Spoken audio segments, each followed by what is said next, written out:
সুপ্রিয় শিক্ষার্থীবৃন্দ, আসসালামু আলাইকুম। আজকের ক্লাসে আমি তোমাদেরকে ষষ্ঠ অধ্যায়ের খুবই ইম্পর্টেন্ট একটা কোয়েশ্চেন সলভ করাবো, যেটা তোমাদের বইয়ে সরাসরি উল্লেখ নেই, কিন্তু পরীক্ষাতে প্রায়ই বিভিন্নভাবে আসতে পারে। দেখো, আমার কোয়েশ্চেনটা হচ্ছে, প্রমাণ অবস্থায় ফসফিন গ্যাসের ঘনত্ব কত? প্রমাণ অবস্থায় ফসফিন গ্যাসের ঘনত্ব কত? তাহলে আমার এইখানে যে জিনিসটা জানতে হবে, এই ফসফিনের সংকেতটা আমরা কি জানি? ফসফিনের সংকেতটা হচ্ছে কত? পিএইচ কত? 3। তাহলে আমরা ফসফরাসের পারমাণবিক ভর কত জানি? 31। হাইড্রোজেনের কত? 1 × কত? 3। তাহলে এই ক্ষেত্রে আমার অ্যান্সারটা আসতেছে কত? তার আণবিক ভরটা কত? 31 + 3 কত? 34। আর এইখানে প্রমাণ অবস্থায় বলতে কি বোঝাচ্ছে? এসটিপিতে। তার মানে আমরা জানি কি, যে একই তাপমাত্রা ও চাপে সকল গ্যাসের মোলার আয়তনের সমান এবং প্রমাণ তাপমাত্রা ও চাপে তা কত? 22.4 লিটার। তাইলে এখানে চাওয়া হয়েছে কিন্তু ঘনত্ব।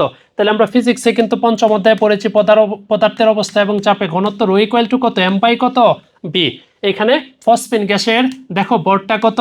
ভরটা হচ্ছে কত? 34। আর আমরা জানি কি, যে কোনো গ্যাসের এক মোলের মোলার আয়তন কত? 22.4। তার মানে এই ভরটাকে যদি আমি গ্রামে প্রকাশ করি আর এটা যদি লিটারে থাকে, তাহলে ওর অ্যান্সারটা হবে কোন এককে? গ্রাম পার লিটার। এবং এটা যদি তুমি ক্যালকুলেট করো, তাহলে এই ক্ষেত্রে আসে 1.517 এরকম টাইপের। তার মানে ওর কাছাকাছি অ্যান্সার কি দেওয়া আছে এখানে? 1.52। ঠিক আছে, আশা করি এমসিকিউটা বুঝতে পেরেছো।